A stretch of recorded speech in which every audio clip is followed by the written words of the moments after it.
Hola, chiquilines. Mi nombre es Inés Arrosteguieta y en el teórico de fisiología del día de hoy vamos a estar viendo sistema nervioso autónomo. Recordemos que esto desfasa un poco el audio de las diapositivas, entonces cada vez que yo cambie de diapositiva les voy a decir en qué número estamos por si quieren escuchar el audio e ir pasando ustedes mismos el PowerPoint. Pasamos a la segunda diapositiva. Antes que nada, hacer una distinción de lo que en las clases anteriores habíamos denominado sistema nervioso. Vamos a pasar a llamarlo sistema nervioso somático, ¿sí? Para diferenciarlo del sistema nervioso autónomo, que es el que vamos a ver el día de hoy. El sistema nervioso somático está más relacionado con la parte somática del cuerpo, es decir, el aparato esqueleto-muscular, que corresponde al control de la salida motora, más asociada al medio externo, por ejemplo, la locomoción, el habla, etc. Sin embargo, el sistema nervioso autónomo es un sistema sensitivo y motor visceral. Así como el sistema nervioso somático regula el aparato esqueleto-muscular, el sistema nervioso autónomo controla órganos internos y estructuras de las paredes corporales. Ejemplo, órganos de la caja torácica, abdomen, vasos periféricos, glándulas, etc. El sistema nervioso autónomo también se denomina sistema nervioso involuntario.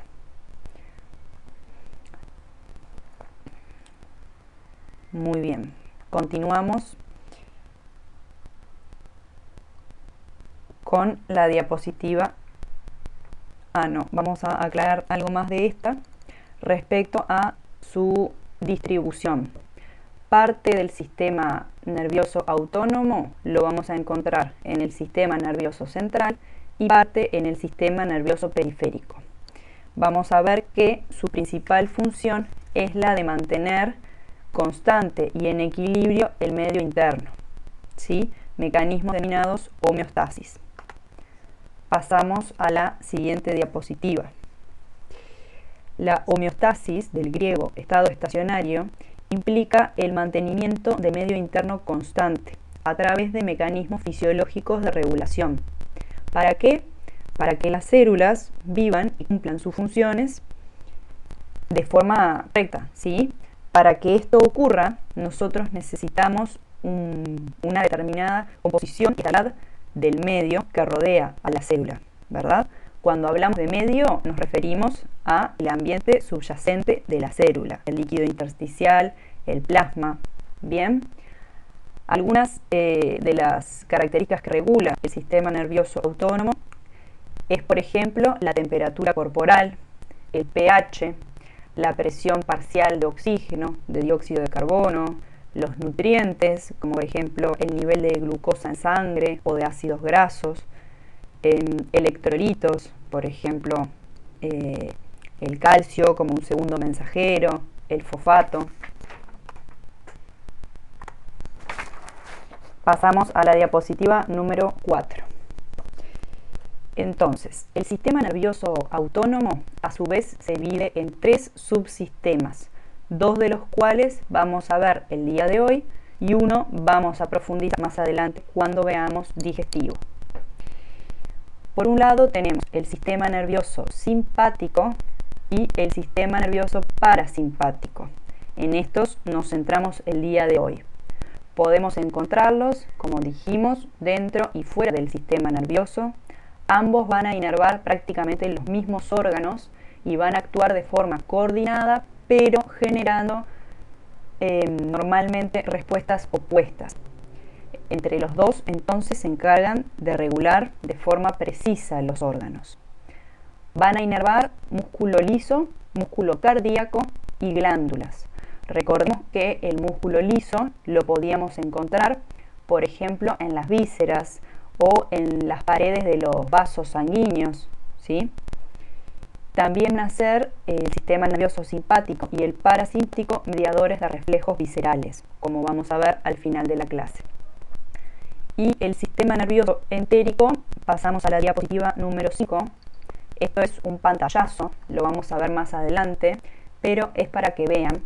En la imagen tenemos las distintas capas que podemos encontrar a lo largo del tubo digestivo, siendo la mucosa, la que tiene esas invaginaciones, la más interna. Entonces, vemos que tenemos el plexo mientérico y el plexo submucoso.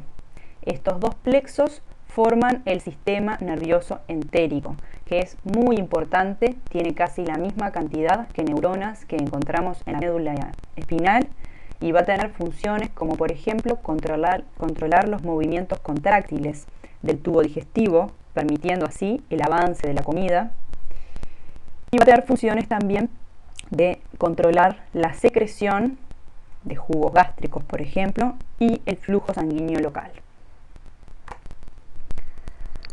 Pasamos entonces a la diapositiva número 6 y vamos a esbozar de forma general, que ustedes probablemente recuerden del liceo, las funciones del parasimpático y del simpático.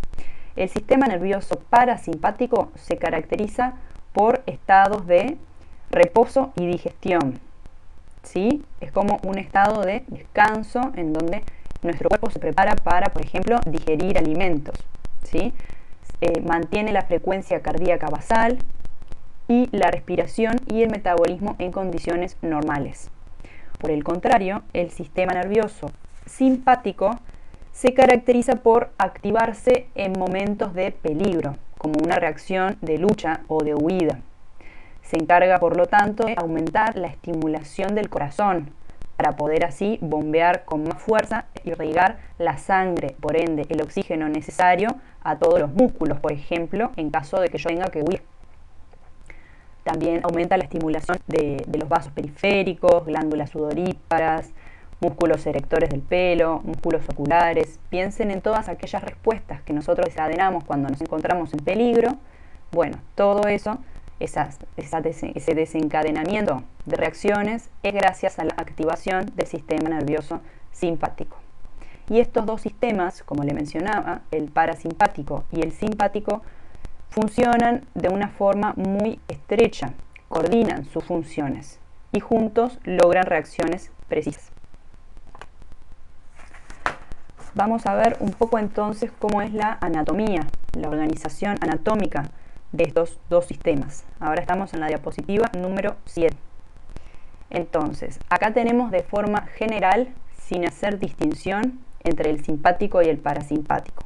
Acá vemos, no entramos en detalles. Entonces, en la izquierda vemos un corte transversal de la médula espinal, ¿sí? Reconocemos las raíces dorsales, que eran las sensitivas, donde íbamos a tener los ganglios.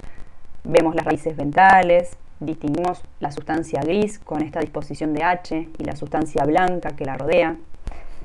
Podemos distinguir una porción, hablábamos en las clases anteriores, más ventral o motora y una porción más dorsal o sensitiva. Entonces encontramos el primer elemento del sistema nervioso autónomo, que es esa motoneurona que vemos allí, que se encuentra en una zona medial de la sustancia gris, ¿cierto? No la tenemos dispuesta tan anterior o ventral como generalmente ilustrábamos las motoneuronas en el sistema nervioso somático. Entonces, esta motoneurona, emite su axón saliendo por la raíz ventral. Vemos que este axón está mielinizado, esta es una de las características, y va a hacer sinapsis con otra neurona que se encuentra en un ganglio, ¿sí? Esta segunda neurona es la que efectivamente va a hacer sinapsis con el efector.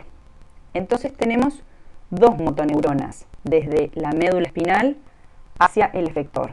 Y en el medio tenemos un ganglio, que es donde ocurre la sinapsis de estas dos motoneuronas. La primera neurona, cuyo soma se encuentra en la sustancia gris de la médula espinal, se llama motoneurona preganglionar. Y dijimos que generalmente está mielinizada. Esta segunda motoneurona, que va a hacer sinapsis con el órgano efector, se denomina motoneurona postganglionar y no está mielinizada. Bien.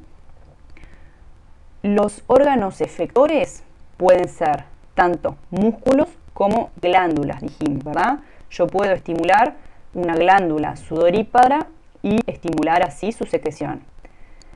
Dos cosas que no mencioné es la primer sinapsis, o sea, la que ocurre en el ganglio autónomo entre la motoneurona preganglionar y la motoneurona postganglionar, se da gracias al neurotransmisor acetilcolina y es una sinapsis de tipo excitatoria. La sinapsis de la motoneurona postganglionar y el efector puede ser de acetilcolina o noradrenalina, dependiendo si estamos en el autónomo, en el simpático o el parasimpático. Pasamos ahora para repasar un poco lo que acabamos de decir. Vamos a la diapositiva 8, en donde vamos a comparar al sistema nervioso somático, que fue el que hablábamos en la clase anterior, con sistemas motores, versus el de abajo, que es el sistema nervioso autónomo, ¿sí? Entonces, en el sistema nervioso somático vemos que la motoneurona que va a contactar con el efector se encuentra en el sistema nervioso central. Recordemos que cuando yo hablo de ubicación de una motoneurona, hago referencia a dónde se encuentra el soma, porque si yo tuviera que tener en cuenta la longitud de toda la neurona, el axón, dendritas, etc., siempre, generalmente, me salgo del sistema nervioso central para alcanzar los efectores o los receptores. Entonces, cuando yo digo que la neurona se encuentra en el sistema nervioso central, me refiero específicamente a la ubicación del cuerpo o soma neuronal. Entonces, esa es una de las primeras diferencias. En el sistema nervioso somático, la motoneurona que inerva al músculo se encuentra en el sistema nervioso central. Una de las diferencias con el sistema nervioso autónomo, cuya motoneurona postganglionar, que es la que va a hacer sinapsis con el receptor, con el efector, se encuentra en el sistema nervioso periférico, en los ganglios. Otra diferencia es la ubicación del soma de la motoneurona. En el sistema nervioso somático, la motoneurona, el soma, vemos la imagen de arriba, se encuentra en la sustancia gris, por supuesto, pero en una posición más ventral. En el sistema nervioso autónomo, el soma de la motoneurona está un poco más medial, ¿verdad? En una posición ventromedial. Otra de las diferencias es que el axón de la motoneurona que inerva el efector en el sistema nervioso somático está mielinizada, como pueden ver en la imagen de arriba. Sin embargo, en el sistema nervioso autónomo, la motoneurona que inerva el efector, que es la postganglionar, no está mielinizada.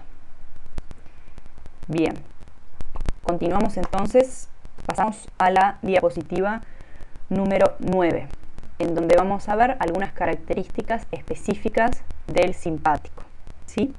Vamos a mirar la imagen, el círculo celeste que tenemos marcando la médula espinal. Bien, en toda esa sección que vemos marcada por el círculo celeste, vamos a encontrar las neuronas preganglionares simpáticas. Bien, forman una columna a lo largo del asta intermedio lateral de la médula espinal. ¿Desde dónde a dónde es esta distribución? Desde los primeros segmentos torácicos, ¿sí? Cuando inician las vértebras torácicas, hasta las primeras vértebras lumbares. Entonces, esa es la distribución de las motoneuronas preganglionares en el simpático. Bien, ¿dónde van a estar los ganglios en el simpático? Es decir, el lugar de sinapsis entre las motoneuronas preganglionares y las postganglionares. Vamos a tener dos cadenas simpáticas, se denominan, que se encuentran lateralmente y en forma paralela a la médula espinal. Entonces, en estas cadenas ganglionares se van a hacer sinapsis las motoneuronas preganglionares con las postganglionares.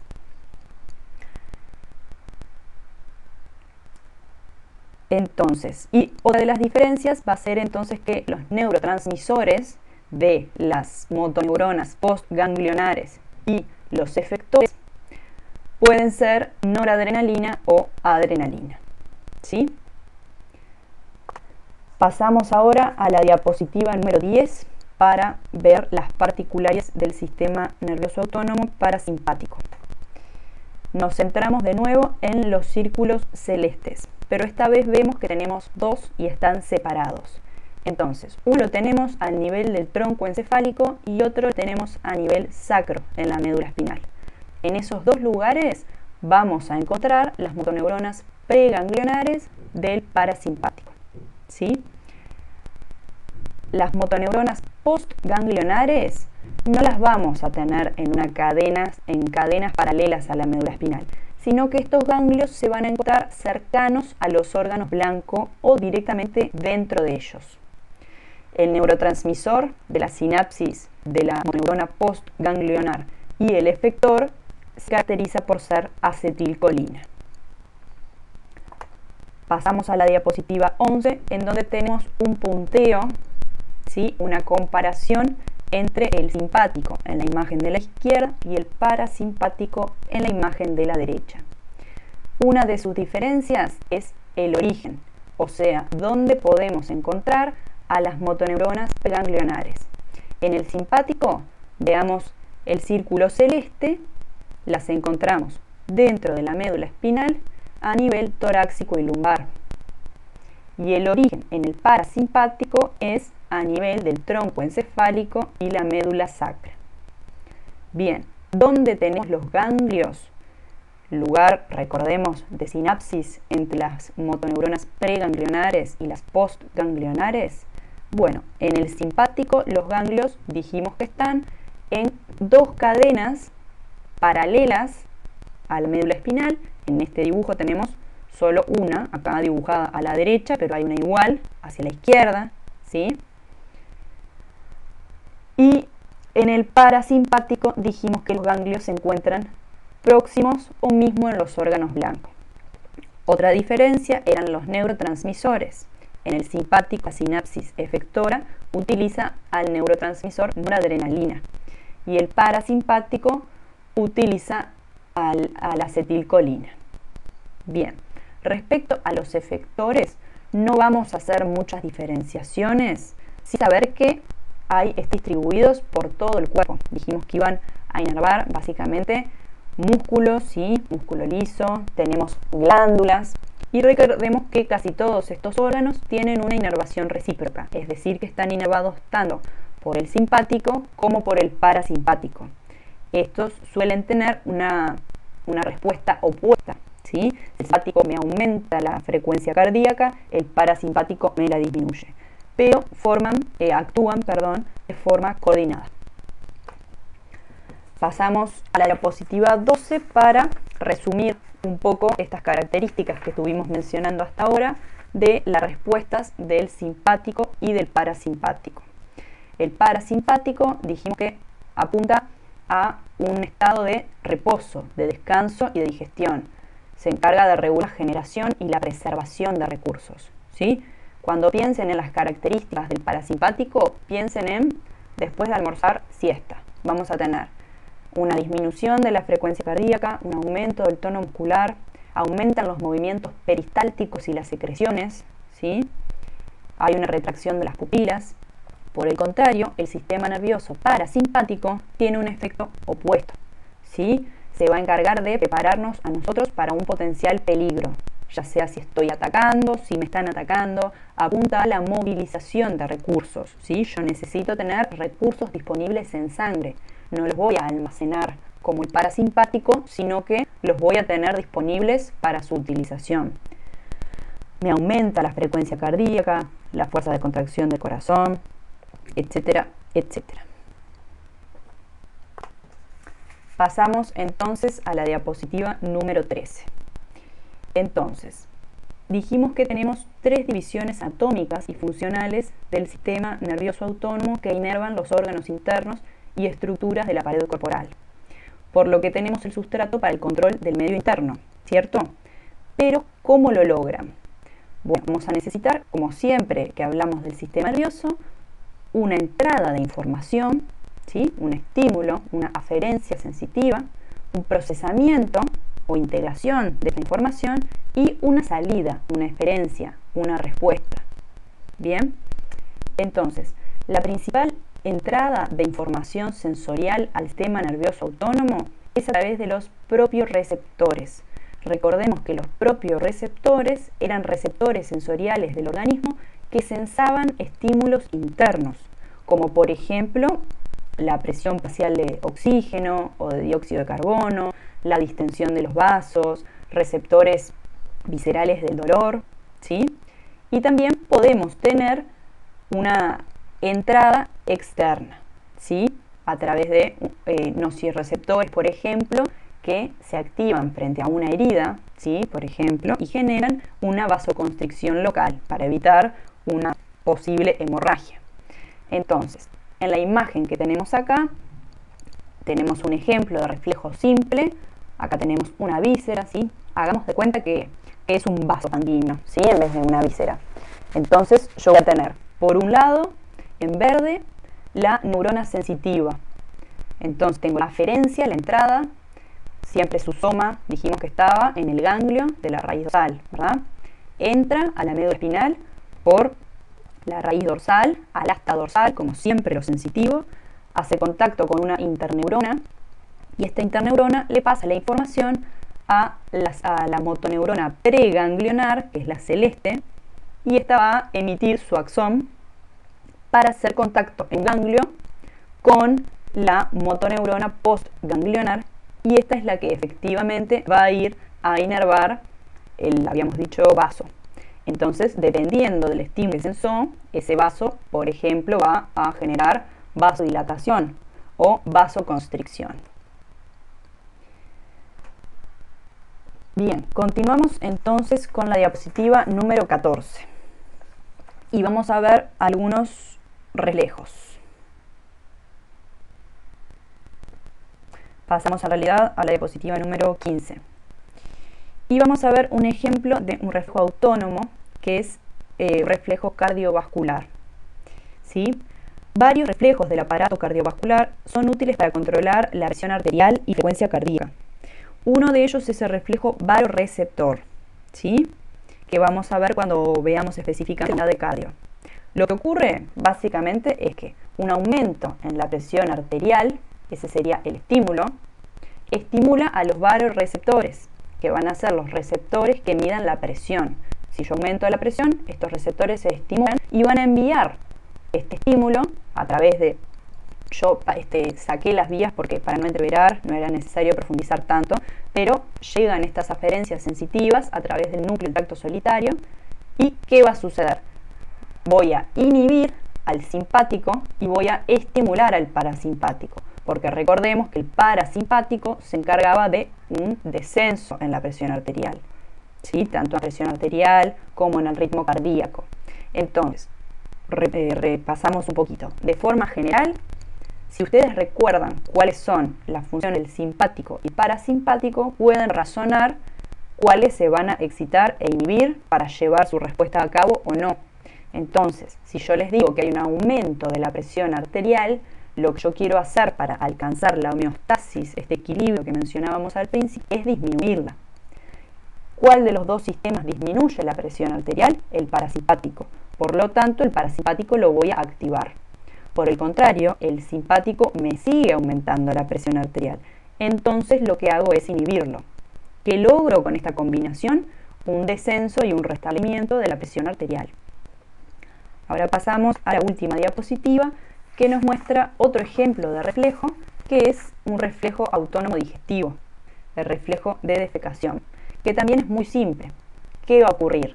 Cuando el recto se llena de heces, los baroreceptores, nuevamente, que van a estar midiendo la presión que yo tengo en el tubo digestivo, en este caso, envían un estímulo de distensión y lo que hago es activar el parasimpático, ¿sí? Y genera contracciones peristálticas que lo que van a llegar va a ser el reflejo de defecación. Entonces, de nuevo, también muy simple. Recordemos que toda la parte digestiva la llevaba a cabo el parasimpático. Entonces, si yo tengo el recto lleno y necesito defecar, voy a estimular al parasimpático, que va a generar contracciones peristálticas, las vamos a profundizar un poco en digestivo, y se va a realizar la defecación. Bueno, chiquilines, esto fue todo. Nos vemos en la clase de consulta.